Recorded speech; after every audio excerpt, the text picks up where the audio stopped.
All right, well, we decided to put DMG's new little Daytona sport bike, or whatever the heck they're calling it, idea together, and see how the bikes competed stock for stock. There's been a lot of controversy surrounding whether or not Buell's 1125cc V-twin and Aprilia's 1000cc V-twin should be allowed to compete against 600s. In the Buell's case, they have almost double the displacement.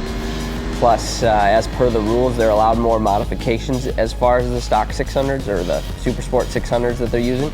So we decided to take the Aprilia, the Buell, and the ZX6, which is the winner of our 600 shootout, and do a back-to-back comparison at the racetrack and see how they did in stock form to see if these DMG guys know what they're talking about or if they're just a bunch of, well, let's not say the rest.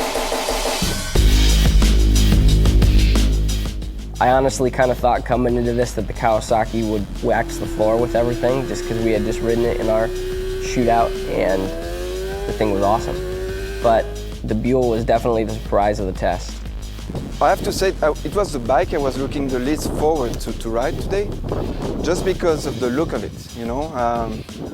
I mean, I'm sorry, but you have an Aprilia and you have the Buell. But once you ride it, it is so much fun, I couldn't believe it.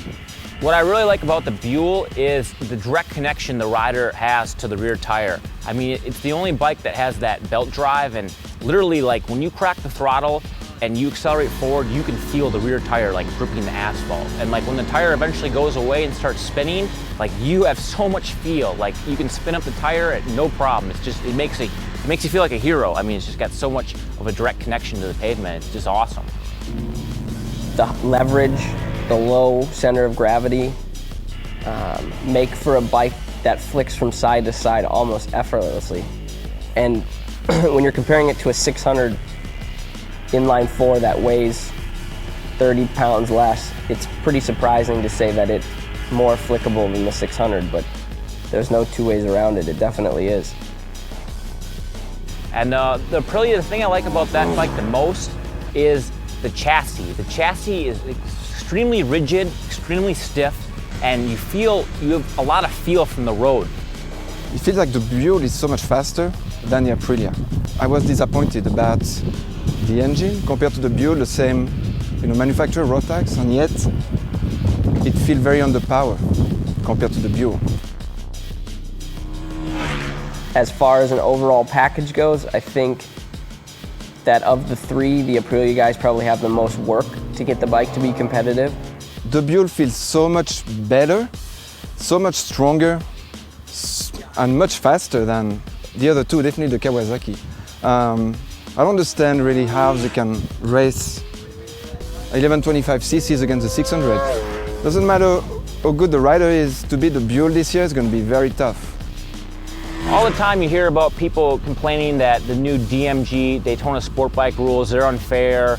The Buell is granted too much leeway so it can win the races. You know, the Japanese 600s don't have enough power, blah, blah, blah. But I mean, when you put them all on the racetrack, they all have pluses, they all have minuses. When you put them all together, they're all about equal. It's actually pretty cool now that I've ridden them all back to back that DMG put that formula together, because it really is. I mean, they're all competitive, and it's cool to put all those different kind of bikes together and race against them. They're all pretty much the same to me. I mean, I understand their argument that they want an American bike in the series, they want more manufacturers and all this stuff, which you can't fault them for that. I mean, if I was in the business of going racing, I'd want the same thing, but you also have to be fair. I just think that the DMG guys have been far too liberal on the rules. As far as this comparison goes, I got to give the nod to the Buell, which was not honestly how I thought it would pan out, but it also proves a lot of the things that I felt about the rules in the series before we did the shootout. So it was definitely cool to see how well the three stacked up.